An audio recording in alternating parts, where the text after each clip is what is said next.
구약성경 느헤미야서 11장 우리 1절부터 먼저 우리 2절까지만 읽겠습니다. 백성의 지도자들은 예루살렘에 거주하였고 그 남은 백성은 제비 뽑아 10분의 1은 거룩한 성 예루살렘에 거주하게 하였고 그 10분의 9는 다른 성읍에 거주하게 하였으며 예루살렘에 거주하기를 자원하는 모든 자를 위하여 백성들이 복을 빌었느니라. 아멘. 예루살렘이라는 도시를 한 가지 이해하셔야 될 게 살기 안 좋습니다. 농사를 짓거나 이런 데 정말 안 좋습니다. 그럼 거기 산다는 건요 다른 사람의 도움 없이는 살기 정말 어렵습니다. 그러니까 뭐 쉽게 말하면 이럴까요? 뭐 시골 교회 그 목사님들 계시지 않습니까? 근데 작은 교회 목사님 있지 않습니까? 근데 그 교회 목사님 거기서 목회를 하시려면 다른 교회 도움이 필요한 경우 있지 않습니까? 마치 꼭 그런 겁니다. 예루살렘의 많은 사람들은 그 당시에 다른 지역에서 돕지 않으면 살기 어려웠습니다.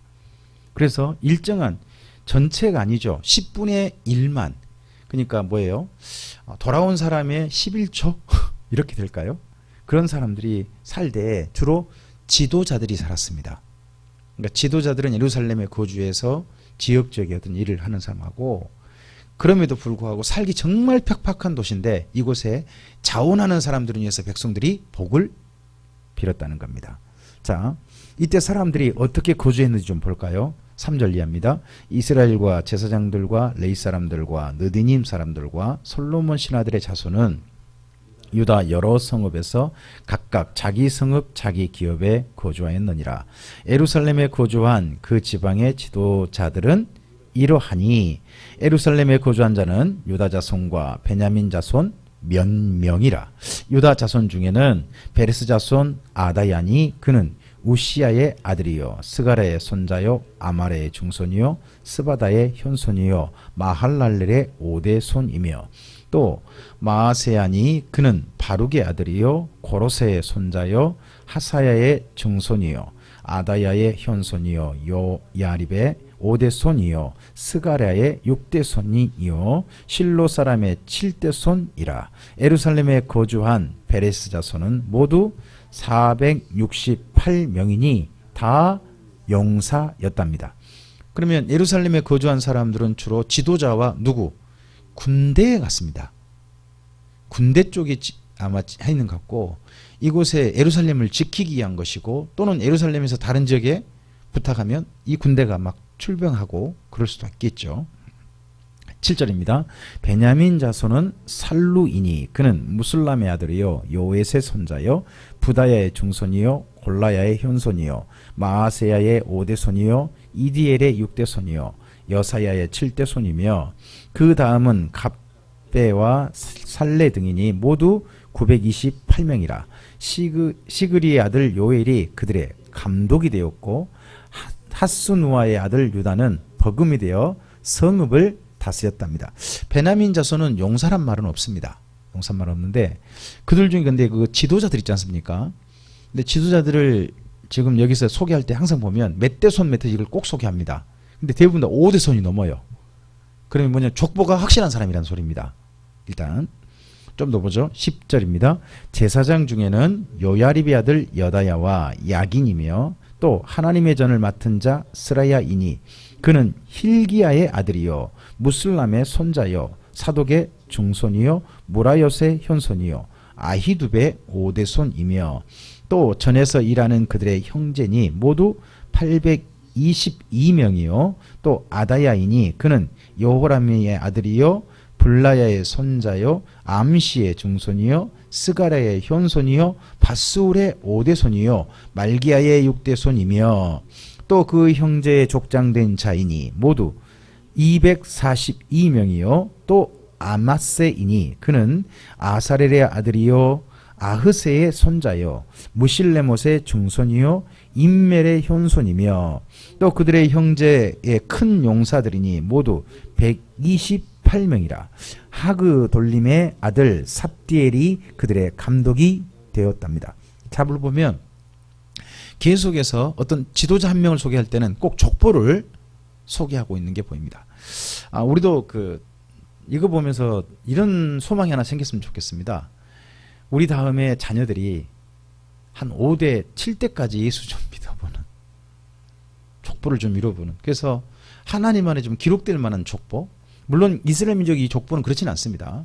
이들은 이스라엘 민족이 분명한 사람이라는 걸 소개하고자 하는 것 같습니다. 이들은. 왜냐하면 바벨론 포로 기한 자가 70년 동안 바벨론 속에 있다 보니까 족보가 이스라엘 민족인가 흔들렸을 가능성도 있습니다. 그러다 보니까 정확한 사람이다 하는 것들을 좀 강조하기 뜻도 있어 보입니다. 자, 15절입니다.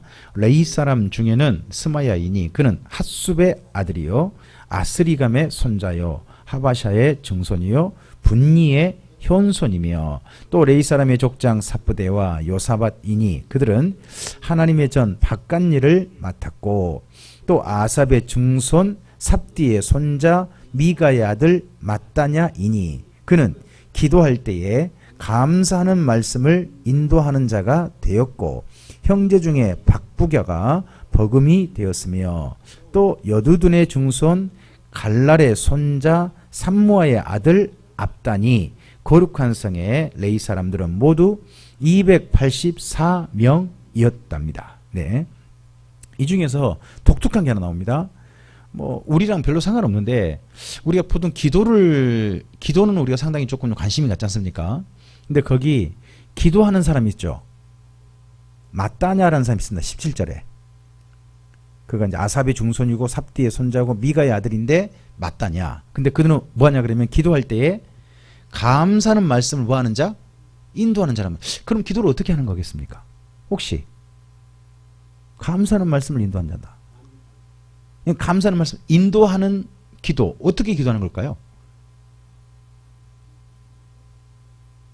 이게 감사하는 말씀에 기도문이 있는 겁니다. 근데 일반 백성은 기도문을 전부 다 알지 못할 겁니다. 그러면 그 기도문을 늘 그 감사하는 기도할 때 기도문을 앞장서서 그러니까 뭐라 그럴까 일정하게 큰 소리를 하면 나머지 사람들 그 부분을 따라하고 하는 거 있지 않습니까? 그런 식으로 하는 게 여기 감사하는 말씀을 인도하는 자 그런 걸로 보입니다. 또 19절입니다. 성 문지기는 악굽과 달몬과 그 형제이니 모두 172명이며 그 나머지 이스라엘 백성과 제사장과 레위 사람은 유다 모든 성읍에 흩어져 각각 자기 기업에 살았고 느디님 사람은 오벨에 거주하니 시하와 기스바가 그들의 책임자가 되었답니다. 계속요.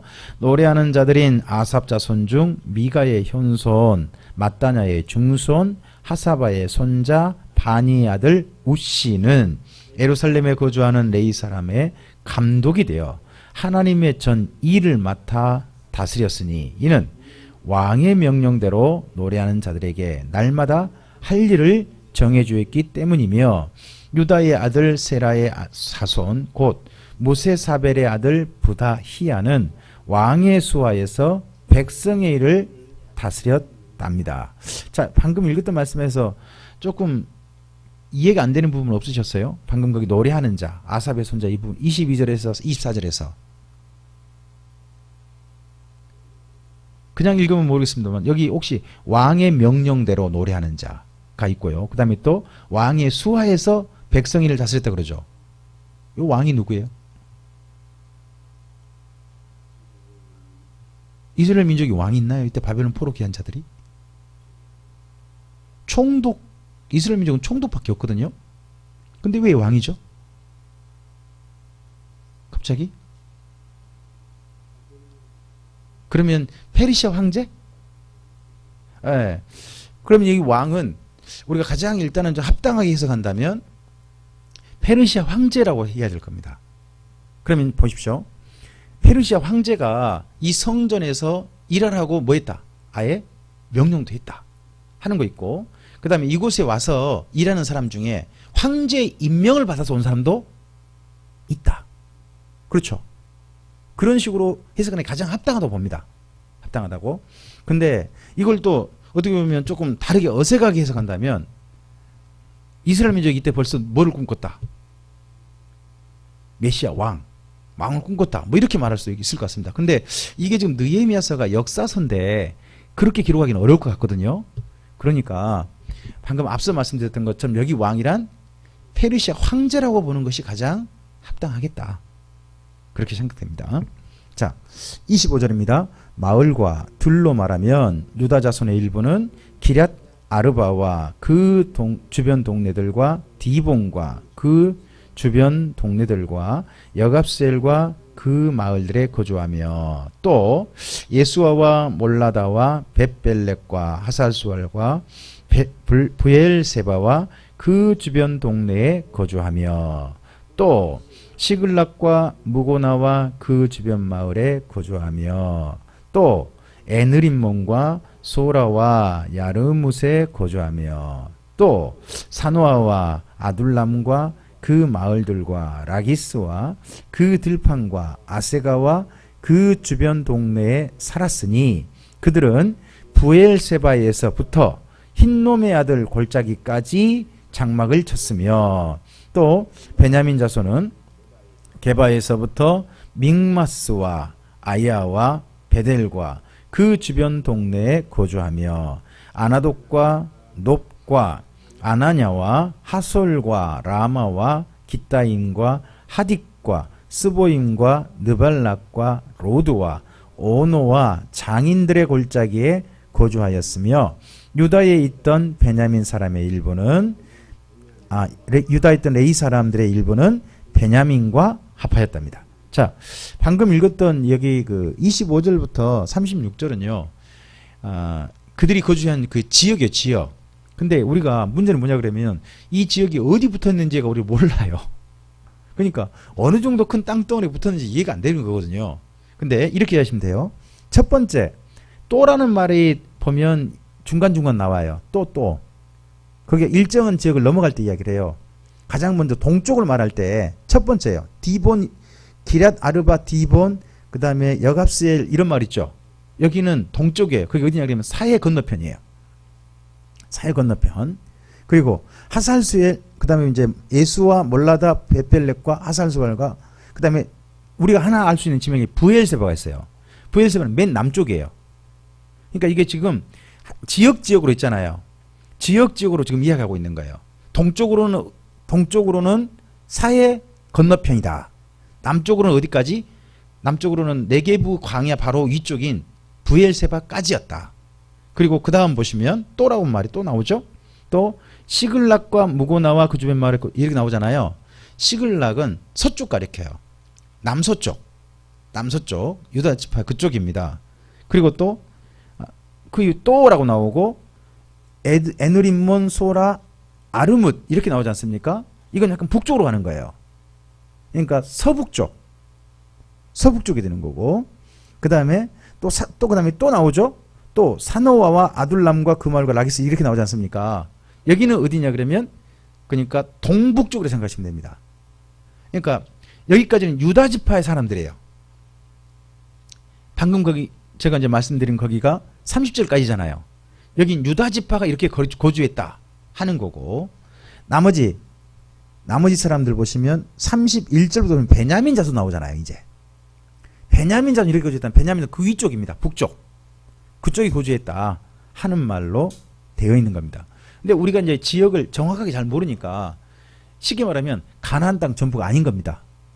예전에 유다 지파 땅 그리고 베냐민 지파 땅 전부는 아니고 베냐민 땅의 일부 이 정도까지만 차지하고 이 사람들이 정착을 한 겁니다. 그럼 나머지 땅은요? 그렇죠. 이미 70년 동안 살았던 사람들이 그대로 차지해버리는 겁니다. 이 사람이 저기 바벨론 포로기 한 자들의 땅을 거의 뭐 자기 지파 거주할 그 정도만 겨우 했다 하는 걸로 이해할 수 있고 근데 이것도 보면 뭐가 보이냐 그러면 소위 말하면 남유다 있죠. 이전에 남유다 나라 그쪽 땅 일부 해보겠다 하는 걸로 그렇게 이해해 볼 수 있습니다. 자, 그리고 그 땅에 거주하는 사람들 가운데 12장 가보면 중요하게 생각하는 이 당시에 중요하게 생각하는 지도자가 나옵니다. 12장 넘어가 보죠. 1절부터 17절입니다. 스알델의 아들 스룹바벨과 예수아와 함께 돌아온 제사장들과 레위 사람들은 이러하니라.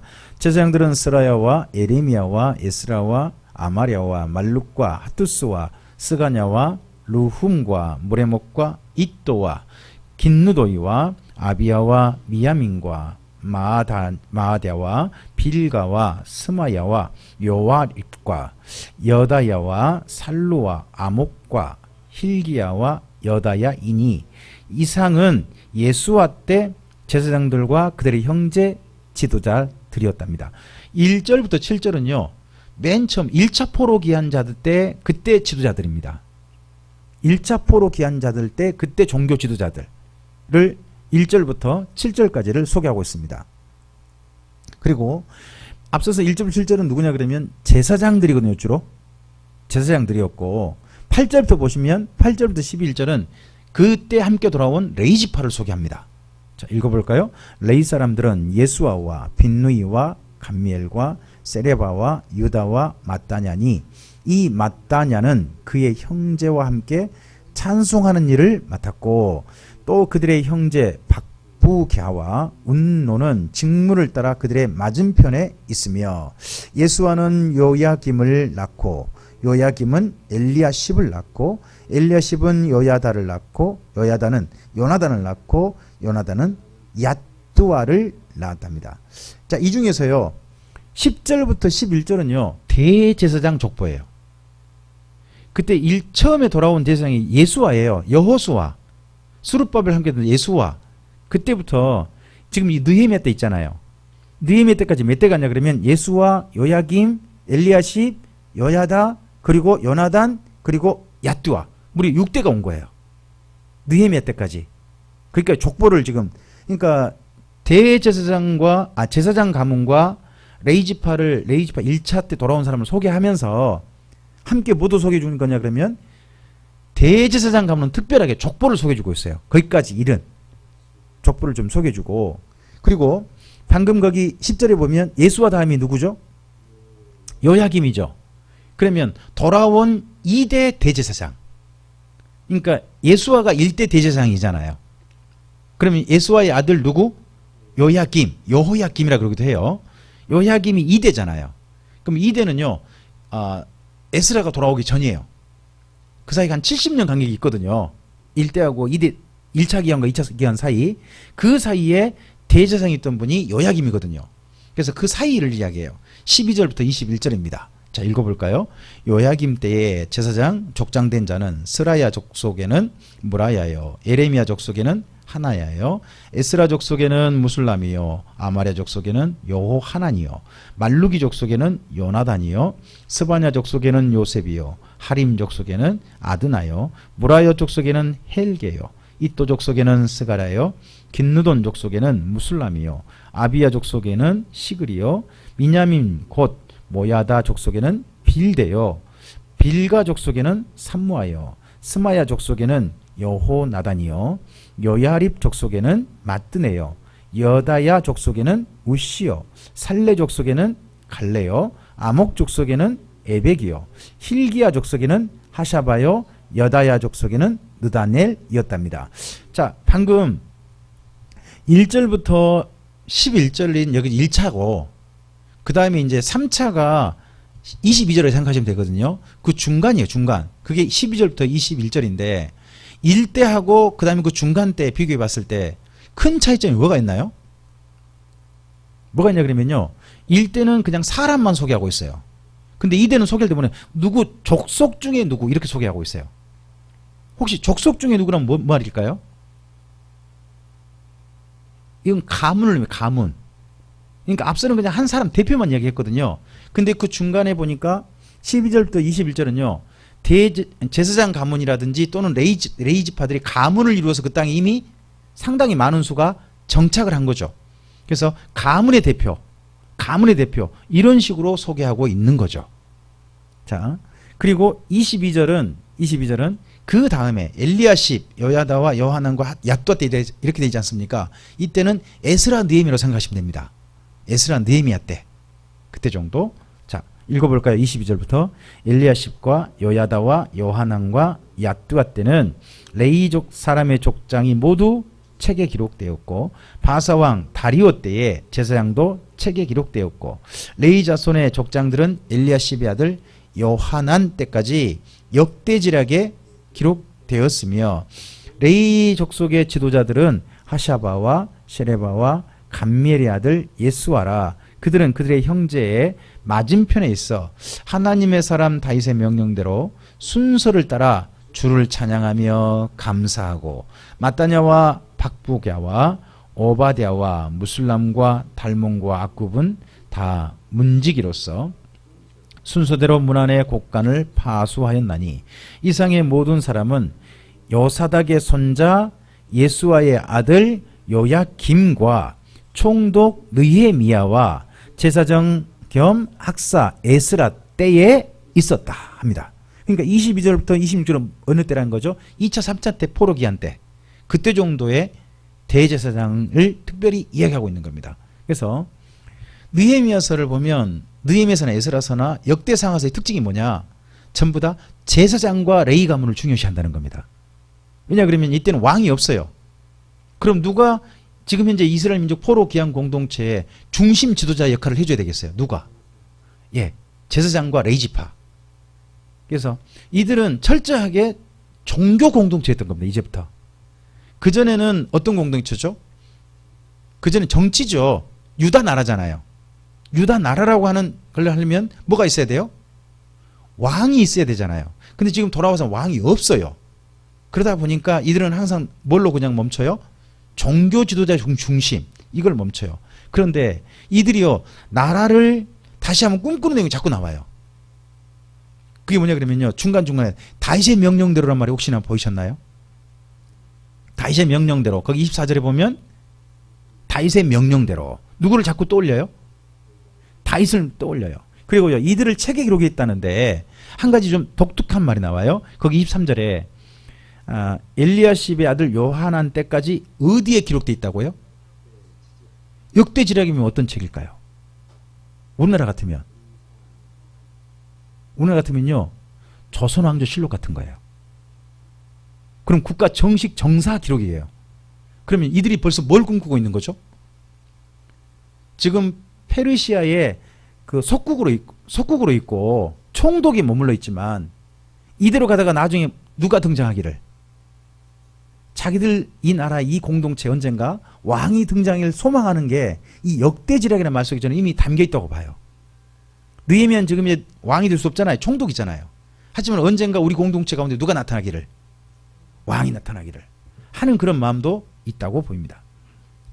자 여기까지가 26절까지가 그 당시에 모든 지도자들과 그리고 각 지역에 흩어져 사는 사람들을 소개하고 있습니다. 자 느헤미야가 뭐 때문에 들어왔죠? 느헤미야 첫째 에스라를 돕기 위해서 왔습니다. 그렇죠? 근데 가장 시급했던 일이 뭐였나요? 성벽이 무너진 거였죠. 그래서 느헤미야의 최종적인 사역에 12장에 12년 사역 딱 12장까지 맞춰요. 이분의 사역을 12년 하거든요. 근데 12년 맨 마지막 이야기를 뭘로 담궈놓냐? 성벽 봉헌식을 담습니다. 52일 만에 첫 번에 끝내버리지 않습니까? 그럼 성벽 봉헌식을 상당히 앞서할 수도 있잖아요. 근데 성벽 봉헌식을 맨 뒤에 이분의 어떻게 보면 총독 때 그분의 통치 가운데 그분의 어떤 다스림 가운데 맨 마지막 일로 기록을 해놨다는 거죠. 자, 한번 읽어볼까요? 27절부터 예루살렘 성벽을 봉헌하게 되니 각처에서 찾아 예루살렘으로 데려다가 감사하며 노래하며 제금을 치며 비파와 수금을 타며 즐거이 봉헌식을 하려 했답니다. 자, 잠깐만요. 거기 레위 사람들을 전부 다 데려다가 어떤 일을 하겠어요? 봉헌식 하는데 어떤 일? 감사, 노래, 그 다음 또요? 제금 치고 또요? 비파와 수금 타고 이걸 했지 않습니까? 그러면 교회에서 찬양 어떻게 할 수 있죠? 감사, 노래, 그리고 또요? 제금 또 비파, 수금 그렇지 않습니까? 우리 교회 같으면 제금이 뭐 어떤 역할을 할까요? 제금이라면 저는 저거로 생각합니다. 제금이 우리 같으면 저 옛날 징이나 우리 뭐죠? 서양 말은 심벌즈? 그 심벌즈는 쨍 하는 거 있지 않습니까? 그런 게 재금이거든요. 그래서 저는 저거라고 좀 생각하고, 여기 비파와 수금 그러면 뭐가 떠오르세요? 저는 피아노도 원래 현악기예요. 피아노도 그쪽에 속할 수 있습니다. 그리고 또 우리 같으면 또 기타도 되고 그런 게 이쪽에 될 겁니다. 교회에서 그래서 저는 악기가 현대적 악기로 이런 악기가 동원될 수 있다고 저는 생각합니다. 자, 봉헌식 그 다음에 하고, 그 다음에 28절입니다. 이에 노래하는 자들이 예루살렘 사방 들과 느도바 사람의 마을에서 모여들고 또 백길갈과 게바와 아스마의 들에서 모여들었으니 이 노래하는 자들은 자기들을 위하여 예루살렘 사방의 마을들을 이루었습니다. 예루살렘 사방에, 그러니까 노래하는 자들, 레이지파 사람들이에요. 이들이 특별히 이뤘다가 절기가 되니까 한꺼번에 언론은 좀 소집된 거죠. 자, 계속요. 제사장들과 레위 사람들이 몸을 정결하게 하고 또 백성과 성문과 성벽을 정결하게 했다는 겁니다. 자, 먼저는 성벽 봉헌식 전에 뭘 했어요? 몸을 정결하게 하는 일을 했어요. 저는 그래서 뭐 어떤 봉헌식을 이렇게 한다면 성벽도 봉헌식 이렇게 하지 않습니까? 우리가 언젠가 그럴 수도 있겠죠. 참빛교회가 어떤 예배당을 마련하고 봉헌식 할 수도 있을 것 같고요. 그렇죠? 그런 것도 할 수 있을 것 같고, 또는 어떤 사람을 하나님께 드릴 수도 있지 않을까요? 저는 임직식이 일종의 봉헌식이라고 생각해요. 그러면 임직식을 할 때 전송도가 또는 그 임직 맡은 자들이, 순서 맡은 자들이 저는 준비하는 걸로 정결하게 하는 게 필요하다고 봅니다. 하다못해 목욕탕을 갔다 와야지. 그래서 좀 정결하게 모든 일을 진행합니다. 자, 31절입니다. 이에 내가 유다의 방백들을 성벽 위에 오르게 하고 또 감사 찬송하는 자의 큰 무리를 둘로 나누어 성벽 위로 대오를 지어 가게 하였는데 한 무리는 오른쪽으로 분문을 향하여 가게 하니 그들의 뒤를 따르는 자는 호세아와 유다 지도자들의 절반이요. 여기 중에 분문이 나옵니다. 분문은 똥문입니다. 그러니까 이스라엘 민족의 문을 읽다 보면요, 어떤 문은 특별한 기능, 일정한 한 기능만 하는 문이 있습니다. 전부 다 문들이 좀 일정 그런 게 보입니다. 그 다음 또요, 32절입니다. 그들의 33절 또 아사랴와 에스라와 무술람과 유다와 베냐민과 스마야와 예레미야이며 또 제사장들의 자손 몇 사람이 나팔을 잡았으니 요나단의 아들 스마야의 손자 마따냐의 중손 미가야의 현손 삭굴의 5대손 아삽의 6대손 스가랴와 그의 형제들인 스마야와 아사렐과 밀랄레와 길갈레와 마에와 느다넬과 유다와 하나니라 다 하나님의 사람 다윗의 악기를 잡았고 학사 에스라가 앞서서 어디 문? 샘문으로 전진하여 성벽으로 올라가는 곳에 이르러 다윗성의 층계로 올라가서 다윗의 궁 윗길에서 동쪽으로 향하여 수문에 이르렀다. 자, 뭔 문 나오냐면 샘문 또 하나 뭔 문 있어요? 수문이 있어요. 샘문과 수문의 차이점은 뭐예요? 분명 문이 좀 다른 것 같거든요. 샘문이라면 샘이 나오는 곳일 거예요. 예루살렘은요, 샘이 두 곳이 있대요. 예루살렘 주변에 샘이 두 곳 있는데 아마도 이 샘문은 그 중에 한 샘으로 나가는 문일 거예요. 그 샘문은 그럼 수문은 뭘까요? 물이 흐르는다는 거거든요. 그러면 저는 이것이 히스기야 왕 때요, 바깥에 있는 샘을 그 예루살렘 성 안으로 끌어들이는 수로를 만들어요. 수로. 아마도 그 수로가 통과되는 쪽의 문이지 않을까 싶어요. 뭐 그렇게 이해해 볼 수 있지 않나. 아니면 이렇게 볼 수도 있어요. 수문이요, 하수구문.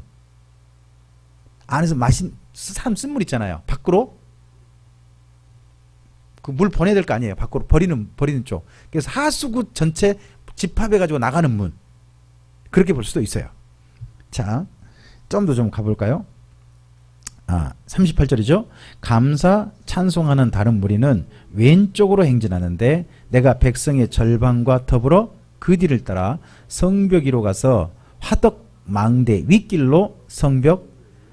여기 지금 38절 팀은 느헤미야가 지금 이끌고 있습니다. 느헤미야가. 앞서 팀은 또 누가 이끌었죠? 에스라. 막 이런 식으로 팀들이 이끄는 사람들이 있습니다. 근데 여기는 느헤미야가 이끌었고요. 자, 39절이죠. 에브라임 문의로 옛문과 어문과 하나멜 망대와 한메아 망대를 지나 양문에 이르러 가목문에 멈췄답니다. 이 문이 많이 나왔죠. 에브라임 문, 여기 누굴까요? 북이스라엘 사람들이 오는 문이지 않을까 싶어요. 온다면 북이스라엘 사람들이 이쪽 문 들어와라, 그런 문일 것 같고, 옛 문은요 제일 오래된 문일지도 몰라요. 제일 오래된 문. 그 다음에 또 어문은 뭐겠어요? 물고기. 네, 물고기 생선류가 주로 통과되는 문 같고, 그 다음에 또 양문 있죠. 양문은 뭘까요? 왜 양문이라고 할까요? 그럴 수 있지만요, 양문은 제사용 양만 들어오는 문일 거예요, 아마. 제사용 양. 특별히 그쪽은 그러니까 뭐죠? 하나님께 바치려고 그렇게 제물용 양이지 않습니까? 그런 것만 들어오는 문일 거예요. 그 다음에 또 무슨 문도 있나요? 감옥문. 감옥으로 가는 어떤 문이 있나 봐요. 감옥이. 자, 계속 좀 보죠. 40절입니다. 이에 감사 찬송하는 두 무리가 하나님의 전에 섰고 또 나와 민장의 절반도 함께 하고. 그러면 성벽 위를 돌아서 맨 마지막 성벽 위를 다 행진한 것 같잖아요. 이 봉헌식 때. 그래가지고 다 어디에 지금 도착한 것 같아요? 각각 다른 지점에서 전부 다 출발한 것 같아요. 출발해서 마지막 최종 함께 모인 장소가 어디겠어요? 저는 거기가 하나님의 성전이라고 봐요. 그러니까 성벽 봉헌식을 성벽 전체 다 돌고 다 모두 한 몇 대, 한 4대 정도, 4대 정도를 나눠가지고 성벽을 행진하게 하고 모여서 어디, 최종적으로 어디 우리 집결한다. 하나님의 성전에 집결한다. 아마 그러지 않았나 싶어요. 41절입니다. 제사장 엘리야김과 마아세야와 미냐민과 미가야와 엘료에네와 스가랴와 하나냐는 다 나팔을 잡았고 또 마아세야와 스마야와 엘르아살과 우시와 여호하난과 말기야와 엘람과 에셀이 함께 있으며 노래하는 자는 크게 찬송하였는데 그 감독은 에스라 히야라. 그날에 무리가 어떤 제사? 큰 제사를 드리고 심히 기뻐하였으니 이는 하나님이 크게 즐거워하게 하셨습니다. 부녀와 어린이 아이도 즐거워하였으므로 예루살렘이 즐거워하는 소리가 멀리까지 들렸답니다. 그날 큰 제사 드렸대요. 왜 큰 제사일까요, 그러면? 어떻게 되면 큰 제사라고 표현했을까요? 왜? 아마 모인 회중이 굉장히 많았을 것 같아요. 그렇다면 또 뭐가 또 다를까요? 규모. 제물로 바치는 규모 있잖아요. 이것도 상당히 좀 많지 않았나 싶어요. 그러니까 일부러 큰 제사라고 표현한 것 같고, 이날 다 함께 하나님께서 이날을 즐거워하게 하셨다 하는 걸로 이날 특별히 기념해서 이렇게 이야기합니다. 자, 그 일 있고 난 다음에 44절입니다. 그 날에 사람을 세워 곡간을 맡기고 제사장들과 레위 사람들에게 돌릴 것 곧 율법에 정한 대로 거제물과 처음 익은 것과 11조를 모든 성읍 밭에서 거두어 이 곡간에 쌓게 하였노니 이는 유다 사람이 섬기는 제사장들과 레위 사람으로 말미암아 즐거워하기 때문이라. 자, 잘 생각해 보세요. 지금 제가 앞서서 10장에서요. 그 제1회 에스라 성경 강좌 후에 결단했던 내용을 소개 한번 했었어요. 지난 시간에. 자기들 스스로 이렇게 하겠다라고 몇 가지 결단했었어요. 그 중에 하나가 뭐냐 그러면 이 레위 지파 사람하고 그리고 제사장들을 위해서 뭐 하겠다. 11조를 하겠다. 스스로 결단했어요. 그리고 이 성벽 봉헌식도 뭐 합니까? 11조를 바쳐서 그걸 전체를 다 한 곳간에 쌓게 했다는 겁니다. 이걸 13장하고 비교해 보셔야 돼, 이제. 그러면 13장 넘어가면 느헤미야가 한동안 없어요, 예루살렘에. 한 1년에서 2년 사이 정도 빕니다. 그 사이에 예루살렘이 갑자기 달라져요. 그걸 우리가 읽어야 되거든요. 읽어내야 됩니다. 자, 좀 더 보겠습니다. 45절입니다. 그들은 하나님을 섬기는 일과 결례 일을 힘썼으며 노래하는 자들과 문지기들도 그러하여 모두 다윗과 그의 아들 솔로몬의 명령을 따라 행하였으니. 자, 잠깐만. 45절에 여기 레위 사람들을 위해서 11조를 바쳤다는 거예요. 왜? 레위 사람은 농사일을 한 사람들이 아니라 어떤 일을 했다는 겁니까? 하나님을 섬기는 일과 결례일을 뭐 했다? 힘썼다. 이런 일에 힘쓰다 보니까 다윗과 솔로몬의 명령을 행하다 보니까 뭐를 못한다? 농사를 할 수 없다. 생업을 유지할 수 없다. 그러면 그들이 그 일을 할 수 있도록 누가 돕는다? 다른 사람들이 돕는 방법이 뭐다? 11조다 하는 겁니다. 그러니까 11조는 보면 한결같이요. 유급 직원 있지 않습니까? 하나님께 전임 사역자, 하나님의 전임 사역자들의 생활비였습니다. 하나님께 바쳐서 그런 용도로 쓴 겁니다. 그런 용도로. 자, 46절입니다. 이적 다윗과 아삽 때에는 노래하는 자의 지도자가 있어서 하나님께 찬송하는 노래와 감사하는 노래를 하였음이며 수룹바벨 때와 예레미야 때에는 온 이스라엘이 노래하는 자들과 문지기들에게 날마다 쓸 몫을 주되. 자, 누구 때 줬다고요? 수룹바벨. 또 누구 때? 느헤미야 때. 그럼 느헤미야가 지금 12년 동안에 그 레위지파 사람들은 정식으로 매달 아니면 또 1년에 한 번씩 꼭 11조를 받았다는 거 아니에요. 자기 생활을 쓸 것을. 자, 몫을 주되 계속요. 그들이 성별한 것을 레위 사람들에게 주고 레위 사람들은 그것을 또 성별하여 아론 자손에게 주었답니다. 자, 이게 이제 지속되느냐가 중요한 거겠죠. 이게 지속되느냐. 여기까지가 누구의 사역입니까? 느헤미야 사역입니다. 자, 그러면 잠깐 정리해 봅시다. 느헤미야가 돌아와서 한 가장 중요한 일이 뭡니까? 첫 번째, 성벽을 중수한 일이었습니다. 하지만 성벽 중수는 원래 이 일을 위해서 했던 거죠. 그 일이 뭡니까? 제1의 에스라 성경 강좌. 자기 선생님의 그 성경을 가르치러 결심했던 일 있지 않습니까? 그 일을 돕고자 온 거죠. 그 일을 해냈습니다. 그 일을 해냈을 뿐만 아니라 바벨론 포로 귀환 공동체들이 말씀을 듣고서 뭐 했어요? 스스로 결단했죠. 예, 결단한 모든 것들을 총독으로서 그게 뭐가 되도록, 실제 실천되도록, 그분이 전체 지도자니까 실천되도록 전체 행정을 처리한 겁니다. 그렇게 해서 이분의 사역이 끝납니다. 사실은 13장 3절까지가 이분의 총독 사역입니다. 하지만 13장 우리 다음 시간에 보도록 하고, 이렇게 총독 일을 잘했으면 12년 동안 도독을 했으면 12년 동안이나, 그러면 12년 후에 이스라엘 민족은 어떻게 될까요? 자기들 스스로 결단했잖아요. 그렇죠. 또 총독이 이걸 뭐가 되도록, 제도가 되도록 정착시켰지 않습니까? 그러면 이제 그 다음은 스스로 해가야죠. 스스로 해가야 되죠. 그 이야기를 우리가 다음 시간에 보게 될 거예요. 자, 이런 이야기를 보면서 다음 시간에 우리가 한번 좀 그런 기도도 해봐야 될 것 같습니다. 나는 과연 사람 있을 때인가, 아니면 내가 진짜 하나님 앞에 스스로 결단해서 내가 스스로 자원해서 하나님 앞에 내가 뭘 지켜가는가 하는 것들은 생각해 봐야 될 것 같습니다. 수요일 저녁에 제가 집사님 가정들을 늘 뵙다 보니까 정말 감사합니다. 저는 사실 오늘 오면서 제가 이제 휴가 마지막 날이니까 집사님들 안 오실 저는 생각도 충분히 하면서 집사람과 저는 예배할 생각도 했습니다. 근데 두 분이 딱 오셔서 함께 예배하니까 두 분에게 보이는 게 있습니다. 공예배는 꼭 드린다 하는 마음이 계신 거예요. 물론 공예배 다 드리는 성도님들 많죠. 근데 늘 그걸 지키려고 하는 마음이 보이죠. 스스로 하고 싶어하는. 저는 그게 감사합니다. 우리가 신앙생활은 그런 것 같습니다. 신앙생활은 누가 있으니까 눈치 봐서 하고 체면 때문에 하기도 하고 그런 게 있습니다. 근데 그래서는 잘 안 된다고 생각합니다. 신앙생활은 우리가 성경에 근거하고 거기에 따라서 우리가 올바르게 해야 될 일들을 자원해서 즐겁게 하나님을 진짜 사랑함으로 하는 것이 저는 참 신앙생활이라고 생각합니다. 그런 신앙생활로 우리의 삶이 앞으로도 이어지시게 되기를 주님의 이름으로 부탁드리겠습니다. 기도하겠습니다. 주님 감사합니다. 함께 주의 말씀을 듣겠습니다. 이 말씀이 다시 한번 우리의 삶을 점검해 보게 하는 주의 말씀이게 하옵소서. 이스라엘 민족이 정말 좋은 지도자들을 만났습니다.